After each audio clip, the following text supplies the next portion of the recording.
All right, on today's call, we're going to discuss a negative habit that we all do too much of, and that is sitting. And this paper you see in front of you is from 2010. There's been studies on sitting and the negative health effects of sitting and the sedentary lifestyle associated with it for years. I wanted to start back with this paper in 2010, and we'll move up to a paper that was just published this week to see the information about it and then figure out what can we do about it, because it's unrealistic for the majority of us to say I'm not going to sit all day, because most jobs include sitting all day. So given that we can't change that significantly, and it is not healthy for us, we have to figure out strategies to blunt the impact as much as possible, a negative impact. So let's do that. So if we start with this paper, it's called Too Much Sitting, the Population Health Science of Sedentary Behavior.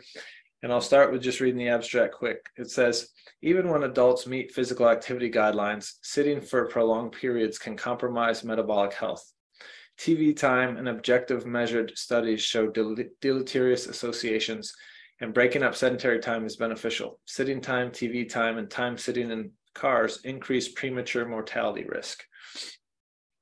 And so I think the important sentence here is even when adults meet physical activity guidelines, right? Because I'll use me, for example. I sit most of the day as I'm preparing reports and going through labs and reading studies and doing all that I do.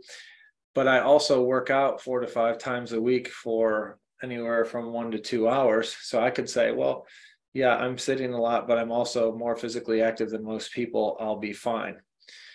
Well, that exercise is very helpful for my overall health and physiology, but it's not helping the prolonged periods of sitting and the effect and the impact they have on me. So we're going to see that I need to do more. And before you sit there and say, well, I don't exercise at all, I'm not going to exercise 2 hours a day plus do more, just hold off, because you might not need to do the 2 hours a day. So let's clear those drawings. And this paper we're going to return to, but I want to jump to another paper first. So let's go over here. Here's an article from Science Daily, again from 2010, and this is looking at an American Cancer Society material from the American Journal of Epidemiology.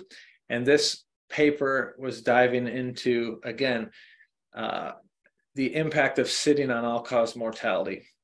And they say up here that studies support a link between sitting time and obesity, type 2 diabetes, cardiovascular disease, and unhealthy dietary patterns in children and adults. That's true. To explore the association between sitting time and mortality, researchers analyzed survey responses from 123,000 people who had no history of cancer, heart attack, stroke, or emphysema, enrolled in the American Cancer Society's study in 1992. They examined the amount of time spent sitting and physical activity in relation to mortality between 1993 and 2006 for these 123,000 people. They found that more leisure time spent sitting was associated with higher risk of mortality, especially in women. Okay, so the more we sit, the higher the risk of death from all causes. And unfortunately, that's more greater in women than in men. Women who reported more than 6 hours per day of sitting were 37% more likely to die during the time period studied. So during 1993 to 2006, so in a 13-year span, than those who sat fewer than 3 hours a day. So if you sit more than 6 hours a day and you're female, then you have a 37% higher risk of death than women who sit fewer than 3 hours a day over the same time period. Men who sat more than 6 hours were 18% more likely to die than men who sat 3 hours or less.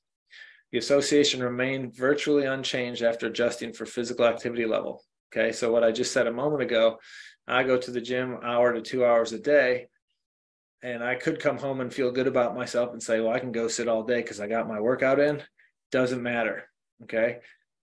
it's the prolonged sitting that needs to be changed. I could sit, like that says, I could sit for 6+ hours a day at my desk and go to the gym before or after work, and I'm still having the same negative health effects from that prolonged sitting. What can I do to change it? Okay. We'll get to that, but real quick, the associations were stronger for cardiovascular mortality, so say heart disease, stroke, than for cancer mortality. Now, like I said, if you can do that 2 hours or 1 hour of gym activity, that's good, okay? But it's not decreasing the impact of the prolonged sitting. But again, here, when combined with a lack of physical activity, the association was even stronger. So my gym time is helping me because that's building larger baseline overall health. So theoretically, my body and physiology could take more prolonged sitting before my mortality kicks in. But especially compared to if I hadn't done the gym time, okay? So we want to exercise, but we want to do specific things to help. This study saw cardiovascular disease mortality greater than cancer mortality from prolonged sitting. If we jump over to a different study here,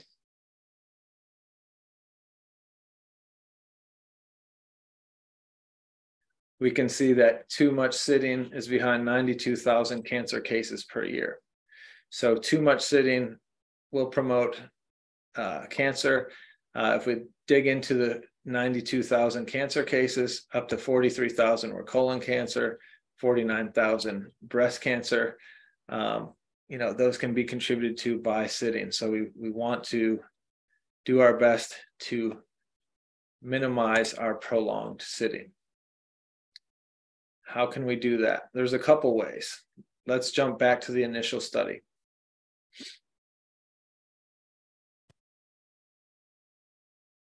If we go down here, there's an image for you. Say we have two people, okay? And we're looking at sedentary time. Okay, these two people are sitting the same amount of time throughout the day. We have a prolonger on the left and a breaker. The white time is, lost my mouse here, 1 second. So we have prolongers who sit too long and don't break it up, and we have the breaker who sits, has the same length work day but breaks up their day more. Okay, so the breaker is going to say walk and get a drink or go to the bathroom and then come back, and that little bit, that small introduction of physical activity makes a big difference in risk for the compared to the prolonged sitter who isn't taking all those little breaks. But this study in the breaker versus prolonger, it wasn't super dialed in terms of, okay, well, how often should I take a break and for how long? Okay, so this was the beginnings of some recommendation of at least, hey, we need to break up the prolonged sitting, but we can do better, and studies have done that as time has gone on. So let's look at that. Let's look at some other options from that cancer study we just saw. So this study said, here's several ideas for boosting activity levels during your workday. And I've recommended some of you do this. Set a timer on your computer to remind you every 60 minutes to take a short break. I say do every 30 to 40 minutes. Go get some water, go to the bathroom, just get up from your desk. Setting the timer makes it more likely that you will, because we've all probably experienced where we sit down and get into emails or something we're doing, and we wake up and it's 2 hours later, right? Without that alarm, we're not going to, just like we're not going to consciously manage our posture, we're not going to consciously make ourselves break from our work. Hold quick meetings on the go while walking, or do phone calls while walking, right? With working from home, it's easier to walk around and make your calls, or even do Zoom calls walking around if you're using a phone or a tablet. Keep light hand weights in your office to use while talking on the phone or reading emails. Stand up and walk around during phone calls, like we said. Ask your employer to install a punching bag or a chin-up bar in the break room. That'd be really cool. So those are some things you can do. But again, those are nice recommendations. And you might do those and say, New Year's, as a resolution and do it for a few days and then fall off. So again, is there a more concrete, like, just tell me what I need to do and I'll do it recommendation? Yes. And that brings us to the new study.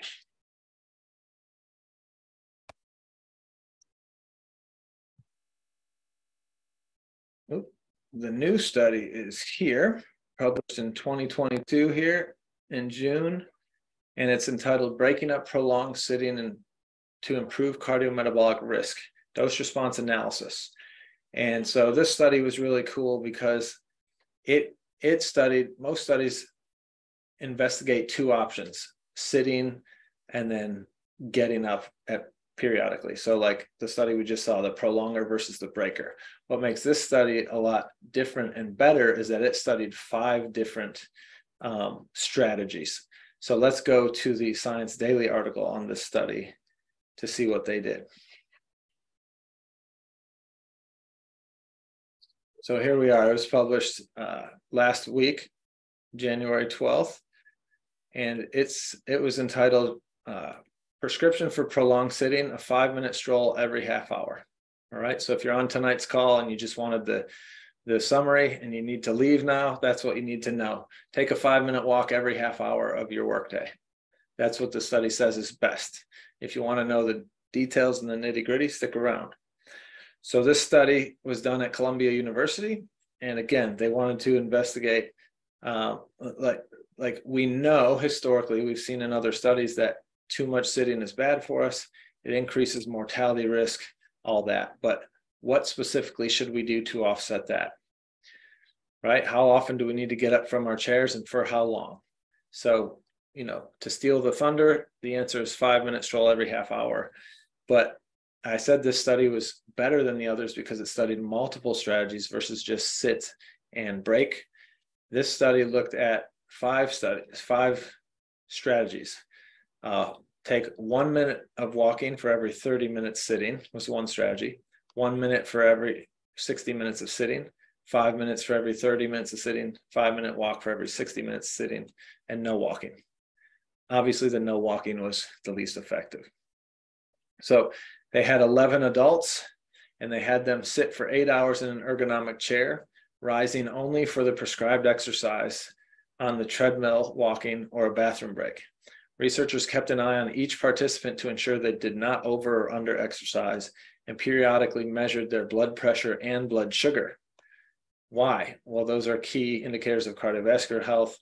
Hypertension is one of the most common diagnoses in America, as are blood sugar issues such as type 2 diabetes, insulin resistance, etc. Participants were allowed to do work while they were sitting, so they could work on a laptop or read or use their phones, and they were provided standardized meals. So they all ate the same thing so that wasn't a confounding variable to the blood sugar investigations. The optimal amount of movement they found was 5 minutes of walking every 30 minutes. This was the only amount that significantly lowered both blood sugar and blood pressure. This regimen had a dramatic effect also on how the participants responded to large meals by reducing blood sugar spikes 58% compared with sitting all day. So look at that. If you are someone with insulin resistance or type 2 diabetes, a major problem with those conditions is that your postprandial or post-meal blood pressure, blood sugars stay high. They spike high and stay high longer than someone with healthy blood sugar regulation. So, you may be on metformin or you may be taking insulin. Well, what if you just started walking 5 minutes for every 30 minutes during your workday? This study showed that reduced blood sugar spikes after meal 58%. What if that reduced the amount of metformin you needed or the amount of insulin you needed? That's massive. That's a lifestyle factor that's free and easy. All you have to do is set an alarm to remind yourself to do it, and you could potentially cut your medication in half and drastically improve your blood sugar regulation. All amounts of walking significantly reduced blood pressure by 4 to 5 millimeters of mercury compared with sitting all day. So that's a significant systolic change in blood pressure. That's the top number. So again, all walking did that. And all walking regimens, except walking 1 minute every hour, led to significant decreases in fatigue and significant improvements in mood. So yes, we can improve our blood sugar. Yes, we can improve our blood pressure just by getting up and walking periodically, but we can also improve our energy levels, and improved energy improves mood. So by breaking up your workday, you're going to end the day feeling less tired than if you sat all day long, right? And as an example, if you've ever sat, if you've sat on a long car ride or you sat on a long flight and you get somewhere, you're usually feeling sluggish and tired at the end, right? Or you've probably experienced sitting all day at work. Well, what if you could just get up every 30 minutes and walk for 5, and at the end of the day you have more energy to go home and be the mom or the dad or the spouse that you need to be, or go to the gym, right? And if your mood's better, again, you're a better spouse, you're a better parent, you're a better, more enjoyable overall person. So this is one way to improve your energy levels without having to take 5-hour energy or some unhealthy crutch. And then lastly, well, is this a good representation of people on this call? Well, sure. Participants in the current study were in their 40s, 50s, and 60s. So, these were, what research would consider typical or average subjects. Most didn't have diabetes or high blood pressure. So these were what research would call normal, healthy Americans. Obviously, average Americans aren't healthy, but this is the best research can do in finding quote unquote healthy people. So they're going to continue studying this now in people with diabetes and hypertension and other health issues. But this is great because this can be adjunctive therapy to other lifestyle changes you're making or New Year's resolutions you've set, right? If you want to lose weight, if you want to have better energy, if you want to have a better mood and be nicer to people around you, you want to work on your blood sugar or your blood pressure and you don't want medications for it, well, what if you just set an alarm go off every 30 minutes during your workday, and when it goes off, you are disciplined enough to get up and just walk for 5 minutes straight. You might think, hey, taking that break is going to make me less efficient at work. It'll actually, I would bet, make you more efficient because you're going to be more mentally clear. You're going to have more energy. And other research that I don't have pulled up and ready to show you, but I've read recently says, oh, no, we did cover this recently. I believe it was in December. But the whole, we learn better by taking breaks and we retain more by taking breaks. So taking that 5-minute break every 30 minutes is going to make you more efficient at work. You're going to remember more and be a better employee. So, hey, walking every 30 minutes may get you a raise.